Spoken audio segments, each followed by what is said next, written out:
Hi friends, ಇದು ಹಬ್ಬದ ದಿನದ ವ್ಲಾಗ್. ಬೆಳಗ್ಗೆನೇ ಎದ್ದು ರಂಗೋಲಿ ಬಿಡಿಸ್ತಾ ಇದ್ದೆ ನಾನು. ಇದು ರಂಗೋಲಿ ಬಂದು ನಾನು ರಂಗೋಲಿ ಪೌಡರ್ ಓಂ ಶಕ್ತಿಗೆ ಹೋಗಿದ್ದಾಗ ಅಲ್ಲಿ ತೊಗೊಬಂದಿದ್ದೆ. ಇದು ಕಲರ್ ತುಂಬ ಥರ ಇಲ್ಲ, ಸುಮ್ಮನೆ ಮಾಮೂಲಿ ರಂಗೋಲಿ ಬಿಡಿಸೋ ಥರ ರಂಗೋಲಿ ಇದು. ಇದರಲ್ಲೇ ಮಾಮೂಲಿ ನಾವು ವೈಟ್ ರಂಗೋಲಿ ಏನು ಬಿಡಿಸ್ತೀವಿ ಅದರಲ್ಲೇ ಕಲರ್ ರಂಗೋಲಿ ಅಷ್ಟೇ, ಆದರೂ ಚೆನ್ನಾಗಿದೆ ಇದು.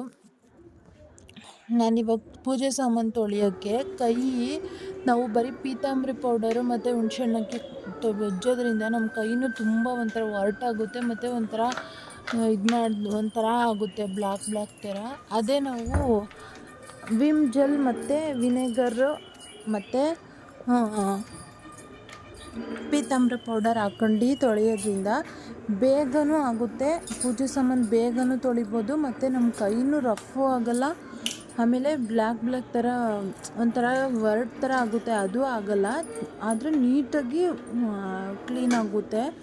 ನೀವೇ ನೋಡಿಬೇಕಾದ್ರೆ ಎಷ್ಟು ಬೇಗ ಕ್ಲೀನ್ ಆಗುತ್ತೆ ಅಂದರೆ, ಈ ಟ್ರಿಕ್ಕು ನಾನು ಇದು ಮಾಡ್ಕೊಂಡ್ಮೇಲೆ ನನಗೆ ಪೂಜೆ ಸಾಮಾನು ತೊಳೆಯೋಕ್ಕೆ ಕಷ್ಟ ಅಂತಲೇ ಅನಿಸಲ್ಲ, ಬೇಗ ತೊಳೆದ್ಬಿಡ್ಬೋದು, ಅಷ್ಟು ಚೆನ್ನಾಗಿ ವರ್ಕ್ ಆಯಿತು ನನಗೆ. ನೋಡಿ ಎಷ್ಟು ತುಂಬ ಉಜ್ಜೋ ಅವಶ್ಯಕತೆಯೇ ಇಲ್ಲ, ಸ್ವಲ್ಪ ಹಿಂಗೆ ಅಂತ ಇದ್ದಂಗೆ ಚೆನ್ನಾಗಾಗ್ಬಿಡುತ್ತೆ ಎಲ್ಲ. ನೀವೇ ನೋಡ್ಬೋದು ಅದು ಎಷ್ಟು ಬೇಗ ಅಬ್ಸರ್ವ್ ಆಯಿತು ಅದಕ್ಕೆ ಅಂದರೆ, ಬೇಗನೆ ಕೊಳೆ ಬಿಟ್ಕೊಂಡ್ಬಿಡುತ್ತೆ ಅದರಲ್ಲಿ ಇರೋದು. ತೊಳೆದ್ಬಿಟ್ಟು ತೋರಿಸ್ತೀನಿ ನೋಡಿ ಇವಾಗ ಎಷ್ಟು 2 ನಿಮಿಷಕ್ಕೆ ಎಷ್ಟು ಶೈನಿಂಗ್ ಬರುತ್ತೆ ಅಂತ.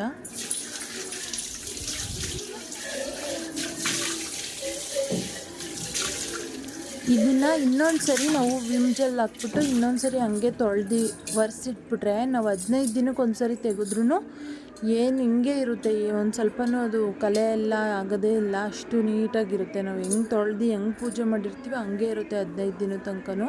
ನಾವು ಉಜ್ಜಿ ತೊಳೆದ್ಮೇಲೆ ಇನ್ನೊಂದು ಸತಿ ನಾವು ವಿಮ್ ಜೆಲ್ ಹಾಕೊಂಡು ನೀಟಾಗಿ ಉಜ್ಜಬೇಕು. ನೋಡಿ ಎಲ್ಲ ಪಾತ್ರೆನೂ ನೀಟಾಗಿ ತೊಳೆದಿದ್ದೀನಿ, ನೀಟಾಗಿ ಅದೇ ಥರ ಕ್ಲೀನಾಗಿದೆ. ಮತ್ತು ನಾನು ಇದನ್ನು ತೊಳೆಯೋಕ್ಕೆ ಜಾಸ್ತಿ ಟೈಮು ಹಿಡಿಯೋಲ್ಲ ನನಗೆ, ಇದರಲ್ಲಿ ಬೇಗ ತೊಳೆದ್ಬಿಡ್ತೀನಿ, ಬೇಗ ತೊಳೆದು ಪೂಜೆ ಮಾಡ್ಕೊಬೋದು. ನಾನು ಫಸ್ಟು ಪೂಜೆ ಸಾಮಾನು ತೊಳೆಯೋಕ್ಕೆ ನನಗೆ 1 ಅವರ್ ಬೇಕಾಗ್ತಾಯಿತ್ತು, ಬಟ್ ಇದನ್ನು ಯೂಸ್ ಮಾಡೋಕ್ಕೆ ಶುರು ಮಾಡಿದ್ಮೇಲೆ ನಾನು ಬೇಗ ಪೂಜೆ ಸಾಮಾನು ತೊಳಿತೀನಿ, ಅದು ನೀಟಾಗಿ ಕ್ಲೀನ್ ಆಗುತ್ತೆ. Welcome back my channel, house wife life style ಚಾನಲ್ಗೆ ಸ್ವಾಗತ.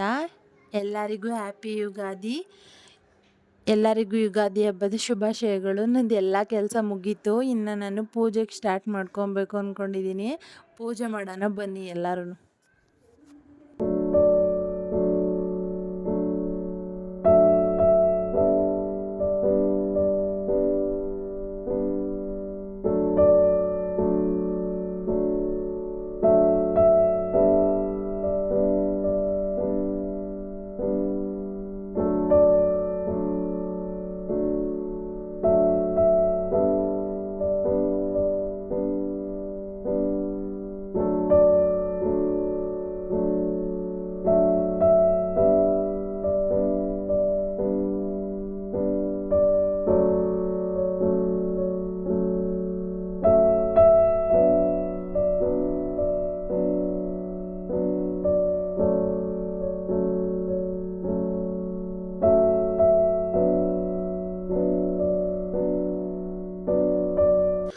ಈ ಯುಗಾದಿ ಹಬ್ಬದಿಂದ ಎಲ್ಲರಿಗೂ ಒಳ್ಳೆಯದಾಗಲಿ.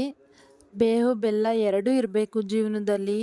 ನಾವು ಬರೀ ಸಿಹಿನೇ ಅನುಭವಿಸ್ತೀವಿ ಅಂದರೆ ಆಗಲ್ಲ, ನಾವು ಬೇಡ ಅಂದರೂ ಕಹಿ ನಮ್ಮ ಜೀವನದಲ್ಲಿ ಬಂದೇ ಬರುತ್ತೆ, ಬಟ್ ಅದನ್ನೆಲ್ಲ ನಾವು ಎದುರಿಸೋ ಶಕ್ತಿ ಇರಬೇಕಷ್ಟೇ. ಆದರೆ ಈ ವರ್ಷ ಜಾಸ್ತಿ ಸಿಹಿನೇ ಇರಲಿ ಎಲ್ಲರ ಲೈಫಲ್ಲೂ, ಕಹಿ ಸ್ವಲ್ಪನೇ ಇರಲಿ ಅಂತ ಕೇಳ್ಕೊತೀನಿ. ಮತ್ತು ಎಲ್ಲರಿಗೂ ಯುಗಾದಿ ಹಬ್ಬದ ಶುಭಾಶಯಗಳು. ನಮಗೆ ಇದೇ ಹೊಸ ವರ್ಷ ಅಂತ ಹೇಳ್ಬೋದು, ಎಲ್ಲರಿಗೂ ಹೊಸ ವರ್ಷದ ಶುಭಾಶಯಗಳು. ಇನ್ನು ಯಾರು ನನ್ನ ಚಾನಲ್ನ ಸಬ್ಸ್ಕ್ರೈಬ್ ಮಾಡ್ಕೊಂಡಿಲ್ಲ, ಪ್ಲೀಸ್ ಸಬ್ಸ್ಕ್ರೈಬ್ ಮಾಡ್ಕೊಳ್ಳಿ, ನನಗೆ ಸಪೋರ್ಟ್ ಮಾಡಿ.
ಮತ್ತು ನಾನು ನೈವೇದ್ಯಕ್ಕೆ ಬೆಳಗ್ಗೆನೇ ಏನೂ ಅಡುಗೆ ಮಾಡಿರಲಿಲ್ಲ. ಅಡುಗೆ ಎಲ್ಲ ಮುಗಿಸಿ ಪೂಜೆ ಮಾಡೋ ಅಷ್ಟೊತ್ತಿಗೆ ಟೈಮ್ ಆಗಿಬಿಡುತ್ತೆ ಅಂತ ನಾನು ಫಸ್ಟು ಪೂಜೆ ಎಲ್ಲ ಆಗಿಬಿಡ್ಲಿ ಆಮೇಲೆ ಅಡುಗೆ ಮಾಡಿ ನೈವೇದ್ಯ ಮಾಡ್ಬೋದು ಅಂತ ಫಸ್ಟು ಪೂಜೆ ಎಲ್ಲ ಕಂಪ್ಲೀಟ್ ಮಾಡ್ಕೊತಿದ್ದೀನಿ. ಹಬ್ಬದ ದಿನ ಬೆಳಗ್ಗೆ ಬೇಗ ಪೂಜೆ ಆದರೆ ಒಂದು ಸ್ವಲ್ಪ ಮನಸ್ಸಿಗೆ ನೆಮ್ಮದಿ ಇರುತ್ತೆ. ಅದಕ್ಕೆ ಅಡುಗೆ ಆಗೋಕ್ಕೆ ಮುಂಚೆನೇ ಪೂಜೆ ಮಾಡ್ತಾಯಿದ್ದೀನಿ.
ವಿಡಿಯೋ ನೋಡಿದ್ದಕ್ಕೆ. ಹೀಗೆ ಸಪೋರ್ಟ್ ಮಾಡಿ, ಸಬ್ಸ್ಕ್ರೈಬ್ ಮಾಡ್ಕೊಳ್ಳಿ. Thank you.